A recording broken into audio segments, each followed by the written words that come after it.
Well, drones are not just for the Air Force or the CIA anymore. You can fly one if you'd like to. Most hobby stores actually sell them starting at around $500 or up to a few $1,000s. But is it safe? Is it legal for just anyone to go buy a drone and start flying it with no instruction, no hands-on training? Troy Hayden tonight with some things you really need to consider before you take off. Here you can take a course, you can earn a degree, or you can learn to fly a UAV. Retired Air Force Colonel Jerry Lemieux runs Unmanned Vehicle University in Phoenix. So you could go through our pilot training program, and then you can become a UAV pilot. And demand for UAV or drone training has never been higher. We have people that spend up to $10,000 on a small UAV, and they call us and say, I'm afraid to fly it because I'm afraid I'm going to crash it. The rules? Earlier this year, the FAA issued its first regulations for people flying drones that weigh under 55 pounds. And they're going to have to be 5 miles away from an airport and below 400 feet. Those are the basic parameters for flying small UAVs. New drone flyers can also join a club like the Phoenix Area Drone Users Club Network, run by Christopher Hill. The rules of the road that these different groups have put out there are really important to observe and follow. Private clubs have been flying radio-controlled aircraft for 30 years. But now, with technology allowing just about anybody to fly, they're also worried about safety. Nothing is going to slow down the growth of this industry, which they estimate to be multi-billion-dollar, than having careless or reckless flyers. And none of us want that. You only have to search YouTube for plenty of bad examples. They're some of the most watched videos online. Someone foolish enough flew this UAV over a group celebrating hockey fans, and it wasn't long before that drone was brought down.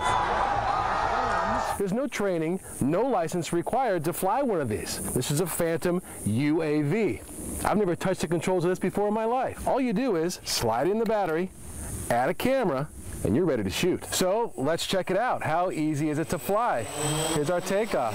The cool thing is, it's pretty easy to fly. You take your hands off the controls, and it just hovers. This drone, a DJI Phantom, is great for beginners, but it never hurts to get some lessons anyway.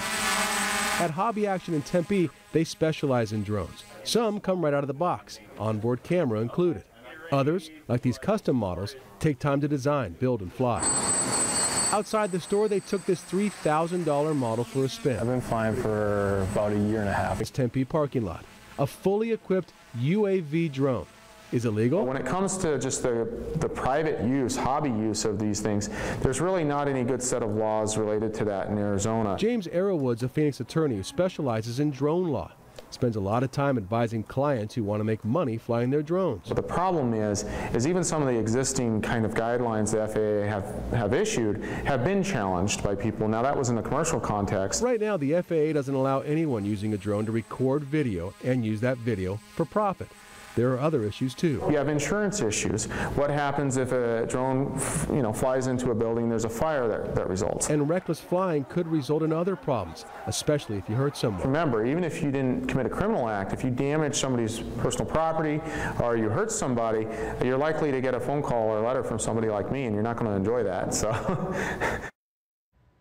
Now, Congress gave the FAA until September 20th, September 2015, to come up with rules concerning the commercial use of small drones. But according to a recent federal audit, that agency is nowhere near meeting that 2015 deadline.